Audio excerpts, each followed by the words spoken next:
Extend करिए आप ताकि अभी जो प्रोटेस्ट करने की वजह क्या है अभी है? देखिए, आज दुनिया जिस चीज़ से सबसे ज़्यादा जूझ रही है वो है दहशतगर्दी, आतंकवाद, टेररिज्म। और बर्मा में भी जो कुछ हो रहा है ये एक जीनोसाइड है एक तरह का। और पिछले 3-4 साल से जो चीज़ हो रही है ये ऐसा लगता है कि इसके पीछे बहुत बड़ी ताकतें इसके पीछे काम पर लगी हुई हैं। ये चाहती हैं कि बुद्धिस्ट कम्युनिटी और मुस्लिम कम्युनिटी में ऐसी नफरत फैले कि दुनिया में जहाँ कहीं भी बुद्धिस्ट और मुस्लिम था उनमें भी दुश्मनी आ जाए, नफरत आ जाए। जिस तरह से यहूदी फलस्तीन में जिस तरह से यहूदी और मुसलमानों के दुश्मन है या मुसलमान यहूदी के दुश्मन है, उसी तरह से ये सब चीज़ें बढ़ाने की कोशिश है।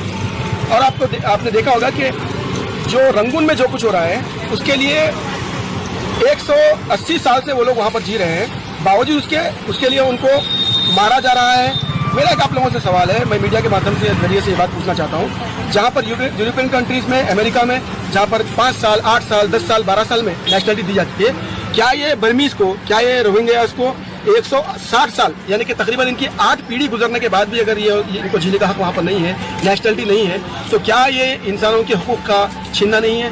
क्या ह्यूमन राइट्स कमीशन इस चीज़ के ऊपर खामोश है? तो उसकी कोई वजह है?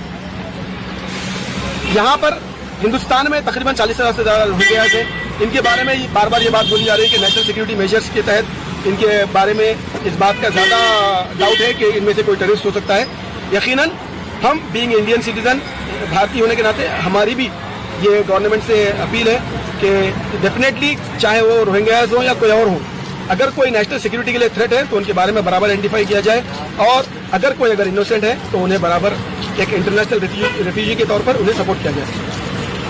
हमारे यहाँ पर भी जो तकरीबन 1 लाख के आसपास बर्मीज यहाँ पे आके रह रहे हैं, उनके लिए जो कुछ भी हमारी गवर्नमेंट ने जो कुछ भी इंटरनेशनल रेफ्यूजी के तौर पर एक्सेप्ट किया है वो भी हमारे लिए सराहनीय बात है।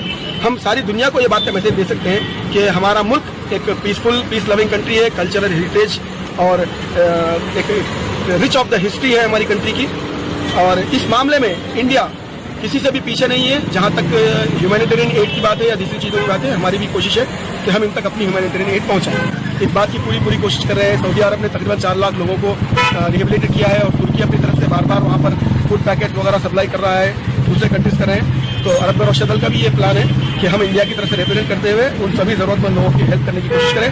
और मैं मीडिया के माध्यम से आप सबके टीवी चैनल्स के जरिए मैं सभी से रिक्वेस्ट करता हूँ कि कहीं पर भी किसी इंसान पर जुल्म हो तो जुल्म एक तरह का जुल्म है। अरब गौरव शदल इस तरह के जुल्म को कंडेम करता है। हमारा ये कहना है कि जब हम एक सीक्रेट काऊ के लिए हम जब एक तहरीक चलाए हैं कि गाय को बचाना हमारा मकसद भी है, तो गाय को देख रेख करने और उनके पीछे खिदमत करने के लिए इंसान होते हैं, और इंसान सारी दुनिया में अशरफुल मखलूक़ात कहते हैं, यानी कि दुनिया की सबसे बेहतरीन जो अगर क्रीचर है तो ह्यूमन बींग है। अगर ह्यूमन बींग अगर सर्वाइव नहीं करेंगे तो ह्यूमैनिटी सर्वाइव नहीं करेगी, और अगर ह्यूमैनिटी सर्वाइव नहीं करेगी तो याद रखिए इंसानियत खतरे में आ जाएगी। और ऐसे हालात से निकलने वाले लोग आगे चल करके दहशतगर्द बनते हैं। ये वो लोग जो सिक्योरिटी एजेंसीज हैं वो लोग बेहतर तौर पर ये बात को जानते हैं। तो बारकस हैदराबाद से अरब गौरव शदल तंजीम की जानिब से हम सब लोग इस बात को कंडेम करते हैं, और हम चाहते हैं कि इस तरह का जीनोसाइड बंद किया जाए। और अगर बर्मा कंट्री से अगर हमारी इंडिया की डिप्लोमेटिक टाइज अगर इस मामले में ब्रेक करने पड़े तो भी हम कर लें।